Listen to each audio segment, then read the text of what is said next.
Sitting here with my friend Bobby Yevak, running for mayor. If you can't say anything else, you got to say the guy don't give up. He will not give up as your mayor. He will not give up. He is relentless, man. He wants to do good things for this city, period, the end, done. And so we're going to have a discussion today and maybe get some of his point of views and ideas on what he hopes to accomplish. Good to see you, my friend. Thanks for having me, Nate. It's my pleasure to be here. Great.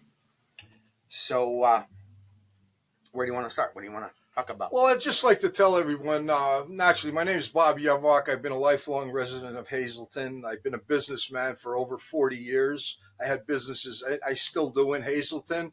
I had businesses in Pottsville. I had businesses with 22, 30 employees down in Pottsville. So I've been around the block. I just want to get involved in Hazleton. I want to become your mayor because I want to move the city forward, and I want to make our government be transparent. I want to bring transparency back to City Hall, something that has left where the mayor does not talk to council about issues. He just does things. I want to bring everything back to normal.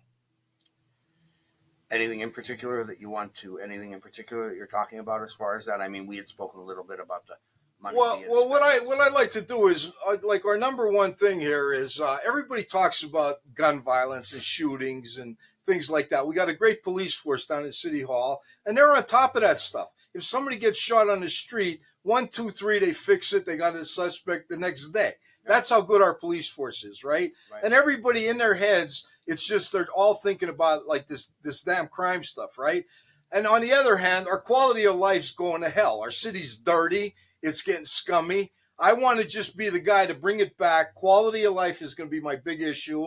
I want to start with the broken window policy where I start going after people with the small things. I want to take care of the small things, throwing papers on the ground, putting garbage outside. I want to start with all of that small stuff, start finding people, start getting a handle on that, and that'll take care of the big things that happen, and we will have a clean town with good quality of life. Well, that was Giuliani's philosophy in New York. He did that in New York, and it worked. It worked 1,000%. Crosswalk, what do you call that? Where you jaywalk? Yeah. I mean, he was giving jaywalkers fines. Absolutely, and that was his philosophy. You start with the small shit, and then you the big stuff almost takes care of itself. That's what I want to do. I want to start with all the small stuff and go after anybody and everybody that does wrong. They got to pay for their sins. That's just the way life is. You know what drives me crazy? This double parking. Yeah, you see that all the time. Oh my God. And I won't go around them. And I'll tell you why. Because one time I went to go around them with my nice car. Yeah. And then they wanted to pull out. So he almost hit me, King. Right? So now I'll just beep the horn until they move. Yeah. And it drives me insane. You have 4 parking spaces you could have parked in. Yeah. And you're double parked next to them. I don't understand it. But anyway, we're talking about stuff like that. Like another thing is, I've been walking for the last 14 years over almost 10 miles a day through the city of Hazleton. Right. I walk through every street. I see what's good. I see what's bad. I got a knack for that stuff. Right. And I got a knack to talking to people. I could talk to these people, and I could make believers out of a lot of them, where they could hear some common sense, and things could happen. And they'll listen, and they'll clean their places up. Things could be done right like that. I mean, it's just a matter of like going one-on-one with everybody. What improvements do you have anything in mind that you want to do? Like as far as, building anything or parks or anything like that, like they're trying to do all over the city? Well, now you take with the parks. I use this as an example. I was with the Hazleton Little League for 40 years. I built a complex up there. I built a playground up there. Right. I built 3 fields. I built buildings, concession stands, the whole 9 yards. I was really into that stuff. I'm good at that. Right. And I would like to make that stuff like the playgrounds in the city, all that grant money that's involved. I want to go for every penny like they're trying to do now. Right. And I want to just keep improving things for recreation for the kids. Right. But my improvements will be in the city where the kids could walk to it, right? We got a nice park that they're building up there at the dog park. Right. And it's a little out of the way. People got to be driven there. Kids got to be driven there. I want to have that stuff in the city where it's all first class. And another thing, we're doing all these playgrounds over, and they're looking nice, and things are happening, a lot of grant money, right? we got to think about maintenance of these places. Right. There's nobody. I didn't hear it raised one time about maintaining all these playgrounds and parks. No one ever said anything about it. Right. And all that happens there is they go, they're all like nice and brand new, Right. and then they just keep falling apart Turn because to crap. nobody's taking care of them. Yeah. I want to get a couple Whose people job there. is that? Public Well, Works? that's public works, but I would like to, like look for money to get more people on public works Right. and get them out there to start taking care of all this stuff. Now, that we have. that's not the same department as the streets department, is it? Yeah, the streets it is. department, public works, same they thing. take care of all of that stuff. You know. What about code enforcement, buddy? Well, Any ideas on how? I mean, I hear so many complaints about that, and I don't know. Anytime I've ever called there with a problem, it was addressed immediately. Well, now the code department office has a bunch of good people running it, Right. but they're understaffed. They need some more people. That's what I'm hearing. The thing of it is, if there's grant money available there, we got to get our hands on some grant money where we can put some more employees in the code department, things like that, because Right. that's the most important part of the city to give us a good quality of life. There you go. When stuff looks like crap or whatever, Absolutely, they're the guys people that don't should want to go come. out. They Yeah. don't want to be involved. I had a neighbor down here where I live. He had 4 cars in the parking lot smashed up. I don't know if he's in the auto body business or what the hell he does, but nothing has a license. You call up, boom, they're right on. They're can on it. get right They're on it. it. We got Yeah. some good people in the code office. Yeah, I agree. I love that guy that's down there, and even the other girl too. They seem terrific. So how about police officers though? Do we need more cops? Right. Well, you know what? We got a strong force now. We got a lot of good cops there. When I walk through town, I just want to say the cops are all over Hazleton. I'm Right. always waving to a cop. They are out there. They are Right. out there. They're on the beat. Right. They're doing a lot of good stuff. So as far as our police force, I think we're at a good number right now with cops Right. for our population. And them guys are hard workers. They're out there. Oh, there's Nobody no sees question them more about it. than me. Yeah. How about I spoke with Miss Vinay Castro the other day, and we're not airing this stuff until everybody does the podcast, but he speaks a lot about Alta Street is known for being the worst street in town. He seems to think that we should have somebody walking that street all the time to get rid of that drug business and what's going on that street. I want to, and he said about Jeff living on Alta Street, and he should, know better and do better. Is there something that prevents that from happening? Or Yes, what prevents that is we could put some cops on the beat. Like we could put some cops on the beat. They're walking. And if you remember years ago, we bought motorcycles for the cops. Yeah, but no, what I'm saying is what prevents us from doing that? Why aren't we doing it? Oh, there's nothing prevents it. The Or is police it too force, busy? I guess they're considering themselves too busy Right. to have a couple cops walking the beat and checking Right. things out. Oh. But years ago, before this present mayor, the previous mayor, he had people on the block, on the block, and Frank DeAndrea was the chief back then, and he had some cops walking through Broad Street and Wyoming Street, and that was being done back then. Okay. What about?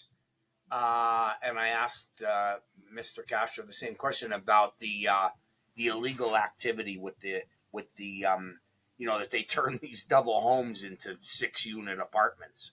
Well, I was at one time I had 20 buildings in Hazleton. I'm a landlord for over 50 years, and I sold a lot of buildings. I dealt with tenants since I was 17 years old, Right. and I know all about the landlord business, and I know what they're doing right now. Now I sold almost all of my buildings. I only have 1 or 2 left, and I sold them all so I could get into this mayor thing, and I could give it 100%. And I have a buyer for my business right now where will give me free time all the way around. Right. The city of Hazleton made me financially independent. I don't have to work. I just want to give back to the city now at 69 years old. I want to get our citizens. I want them to look at me walking the beat because I'm going to be out there all the time to say I am now. Yeah. And when I see bad things, I'm going to fix them. Right. I'm going to fix them. I'm going to go at them head on. I have no fear for anything. You can't scare Bob Yevak. I will be out there on the street making things happen. Well, that we talked about, and we hear about the folks making 4-unit, and it's dangerous because if there's a fire in there, you know what I mean. Plus, if you have 4 different people in a half a double house, 4 different rooms, then you got 4 or 8 cars. that need parking now, right? And Right, it's just right. it's a big old mess. Well, it gets back to like them situations. We need more code people. A few Right. more code people we could have. Right. Would designate that to them, like where they just go in and walking through buildings and see it. Right. Like when I walk through town, I see buildings with 19 names on the mailbox and that. Right. Obviously, there's illegal stuff there. Right. Now, if we have code people, they we could walk that beat, we could find them houses, and we could address it right then. I think that there actually is a thing now where they come and inspect before you. Well, yeah, right? you got to get a CO permit. Like I just sold 3 buildings, right. and you got to get the code office to come give you a certificate of occupancy permit, gotcha. where they come in and they go through the whole building, make sure everything's in order, and give you a wish list of what has to be done. So like I said, I've been there with that property stuff. I know what's going on with property. Do you know the city budget, or have you seen the city budget, or is that something that you have access to? Or you know what? There's public access to that, but I've been going to the council meetings for the last two and a half years. I didn't miss a meeting. I've been at every meeting, and and I've been there listening. I've been learning, right. and I've been making comments on things that that a citizen could look for, Right. But what I want to do is when you get back to that, the budget. I mean, the mayor will present the budget to council and that, and obviously it'll be voted on. And we got a good administrator down there doing the budget. Dan, the guy that's the administrator, he's a super guy. Who is this now? His name's Dan, and he's the administrator for the city. Okay. And he helps put the budget together. He does all the administrative stuff. He's a top shelf guy. I've been watching him at the meetings. He knows what's going on, you know? Right. So the thing of it is, the budget will be presented within the next month or so, and council will vote on it, and any citizen, it's open to the public to see the budget. Yeah. How do you, if there's a funding gap, do you know where you go to get that money? Where do you get that money? Well, you got to rob Peter to pay Paul. When you have funding gaps in the budget and that, you got to take money from one place, put it in another place, or find out another source of income out there that we can get to bring more money into the budget. Right. So, you got to be on your toes all the time working with that. And it's not a thing that can't be done. I mean, it's just the idea you got to be on top of that 12 months out of the year. Right. It's not something you could just let go. No, you can't let it go. It only grows. And like when the current mayor, 4 or 5 years ago or whatever, they were in Act 47. They had no money. They were out of money. Right. So this mayor got them in Act 47 back in the day. Right. And sure, they're out of it now, and they made some changes. But there's no reason to get into Act 47 if you watch that budget with close eyes and just keep doing appropriations the way they're supposed to be. The pensions are a major drag. They're a major drag on everybody's budget too. Yeah. Every big city, every little city. Right. It's just a big problem. They promised them the world when things were going absolutely, great, absolutely, and then things turned to shit. Absolutely, that's a big. You're like, okay, now what do we do? That's a big Same problem. With the teachers, but I don't get into that because it drives me insane. But anyway, we won't talk about that's a big problem all through the whole, every city. They're having a problem with pensions. Yeah, it's huge. It's a huge drain. Not that those, I don't know who's getting the money and whatever, but not that they don't. I'm not saying that they don't deserve it. I'm just stating a fact that it's a huge drain. Yeah. And what bothers me about it is, and this is what the school tax. When I was coming up, the only place that the school got money from was property tax. Property tax. Now it's coming out of your paycheck. I mean, the money that school tax takes off from property is unbelievable. It just blows my mind, the school budget went from 100 million to 200 million. Oh, it's out of control. It's totally out of control. And part of that problem for me is, and I'm going to speak to this when we get closer to the election, that has nothing to do with you, is 20 years ago when I came and I saw that school teachers were now on the school board. Yeah. You're putting the fox in charge of the hen house. They're doing that right. I mean, it's unbelievable. I haven't seen a teacher strike since I came in 20 years. And that's why the hell would they strike? That's why. They're getting it's insanity. Yes, it is. When you can retire at 105% of your salary till you die. Yeah. You are taking advantage of every hardworking 70-year-old person that worked their whole life to have a house and now can't live in it because they can't pay their taxes. I know, that's something. It just is. And listen, I got 8 relatives that are in that the were district. in this district, either in it now or a benefit of this. God bless you, and I mean that. But it's tragic what's going on with the old folks trying to pay these taxes. It's tragic. So anyway, But Nate, like what I'd really like to get into too is, like I tell you, I've been going to all the city council meetings, and when I go to the meetings, I listen and I try to learn and I try to put my 2 cents in wherever I can, like Right. where it benefits the citizens. And what I've been seeing at all the meetings I've been going to, our government right now, the mayor's office doesn't have transparency. Right. Like I just went to a meeting the other day, and they were buying this Gottstein building to put a city hall, new city hall in, and Right. when they were buying police it, barracks kind of. well, Right? yeah, they're gonna make that the city hall barracks and that for all the police and everything. And when I was sitting there, one of the councilmen got up and he said, well, like I heard about this Gottstein building being bought. He said, aren't you going to tell the council or sit and talk with us about it? Right. And the mayor said, I don't have to. Right. I will bring full transparency back to city council that when I'm going to buy a box of bolts, I will get the council together and let them know about it. Right. I will do that. I mean, that's just the way it's going to happen. I mean, I'm going to bring transparency back to City Hall. I mean, it seems like our current mayor, his ego went to his head and he's like, it's bigger than his body. He just does what he wants and doesn't even run it by the council. I mean, that's not going to happen with me. I'm going to bring that all back to life, right? And then another thing I'm going to do is I've been keeping a log at the meetings, every meeting I went to. And what's happening is, you don't get a lot of them, but their citizens get up on the podium to air their complaints, right? And what's happening is I get so mad, I'm sitting there at the council meeting, a lady or a guy will get up on the podium, tell them their little problem they have, and there'll be somebody up at at the council table. Okay, your 3 minutes are up, and they chase them off. Go sit down, right? And I've been following a lot of these problems, and they go nowhere. They never get results. These people never get results. What I'm going to do is I'm going to stop that where people don't have to come and be embarrassed by getting up on that podium, right? When I'm elected mayor of this city, I am going to have 2 town hall meetings every month at City Hall from 6 to 9 at night. And I'm going to have the citizens come to me, sit down, and you can talk all you want with me. Right. We're going to take a list of all them problems, right, and we're going to address each and every one of them problems individual, right, from the littlest to the biggest. Right. And I am going to help the people like that. You're going to be able to come right to them meetings. We're going to take your problems. Nobody's going to be sitting there with a timer. 3 minutes are up, go home.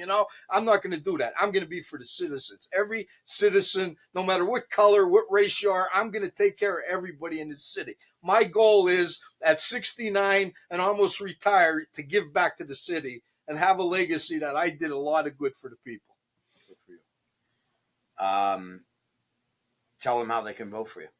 Well, I have to run as a write-in candidate, and on November 7th, Tuesday, you can write me in. I'm gonna have cards passed out at every poll. It's really simple. You go in there and you just go to the mayor's race. You type in Bob space Yevak, Yevak, and you hit accept. It's real easy, and your vote is going to make this the best city we ever had.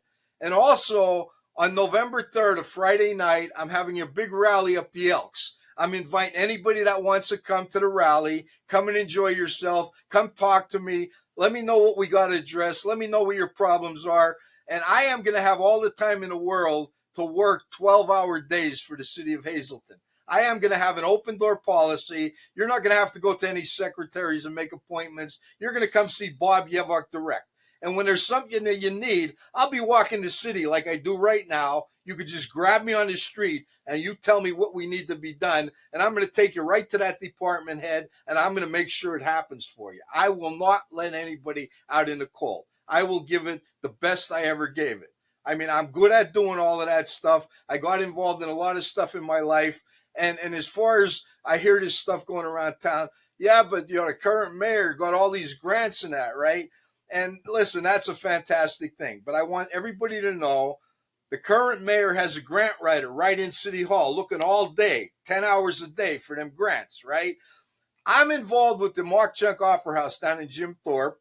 I'm involved with it for 12 years. I took a dying art that they couldn't get it going right. I put it back together and brought it back to life. And I want everybody to know in this city of Hazleton In the last 4 years, I got over $400,000 worth of grants from different senators. In fact, I was just with Senator Argel the other day. I'm getting $100,000 in January. I brought the place back to life, and I want everybody to know I had no grant writers. Nobody showed me how. I went to the right channels, and I got the money. I am good at that, and I will be the best with the city. Sounds good. Thanks for Okay, coming. man.